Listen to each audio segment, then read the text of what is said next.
30 ಜನ ಸತ್ತಿದಾರಲ್ಲ, ಯಾರನ್ನಾದ್ರೂ ಒಬ್ಬ ಫೈನಾನ್ಸರ್ನ ಜೈಲ್ಗೆ ಹಾಕಿದ್ದೀರಾ? ಪೊಲೀಸ್ ಸ್ಟೇಷನಲ್ಲಿ ಕರೆದು ಕೂತಿಸಿದ್ದೀರಾ? ಏನೂ ಇಲ್ಲ, ಏನೂ ಆಗಿಲ್ಲ. ಒಬ್ಬರು ಜೈಲ್ಗೆ ಹೋಗಿಲ್ಲ, ಒಬ್ಬರು ಪೊಲೀಸ್ ಸ್ಟೇಷನ್ಗೆ ಹೋಗಿಲ್ಲ. ಸರ್, ಅಂದ್ರೆ ಮೆಸೇಜ್ ಏನು ಕೊಡ್ತಾ ಇದ್ದೀರಿ? ನಾವು ಸರ್ಕಾರ ಒಂದು ಮೆಸೇಜ್ ಅನ್ನ ನಾವು ಕೊಡಬೇಕಾಗಿತ್ತು, ಆ ಮೆಸೇಜ್ ಅನ್ನ ನಾವು ಕೊಡ್ತಾ ಇಲ್ಲ. ಒಳ್ಳೆಚ್ಚರ ಆಯ್ತು. ನಮ್ಮ ಸರ್ಕಾರದಲ್ಲಿ ಏನ್ ಮಾಡಿದ್ರು ಅಂತ ನಾನೇನು ಬಿಲ್ ವಿರೋಧ ಮಾಡ್ತಾ ಇಲ್ಲ. ಸುರೇಶ್, ನಾನೇನು ಬಿಲ್ ಏನು ವಿರೋಧ ಮಾಡ್ತಾ ಇಲ್ಲ ಡಾಕ್ಟ್ರೆ, ನಾನೇನು ಬಿಲ್ ಏನು ವಿರೋಧ ಮಾಡ್ತಾ ಇಲ್ಲ. ಮಾತಾಡೋದು ಸ್ವಲ್ಪ ಕಲ್ಸ್ಕೊಡಿ ನಿಮ್ಮ ಸದಸ್ಯರಿಗೆ. ಇರುವಂತದ್ದು ಮಾತಾಡಕ್ಕೆ ಇದ್ದೀನಿ, ಮಾತಾಡೋದು ಕಡಿಮೆ ಮಾಡೋ.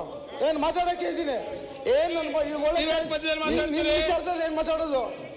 ಏನ್ ಒಂದ್ ಸ್ವಲ್ಪ ಗೌರವ ಮಾತಾಡೋದು ಕಲ್ಸ್ಕೊಳ್ಳಿ. ಒಂದ್ ಸ್ವಲ್ಪ ನೀನು ವಿರೋಧ ಪಕ್ಷ ನಾಯಕರು ಮಾತಾಡಕತ್ತಾರ.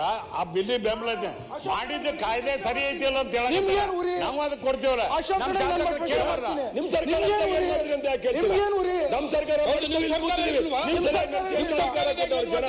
ನಿಮ್ಗೆ ಅಧಿಕಾರ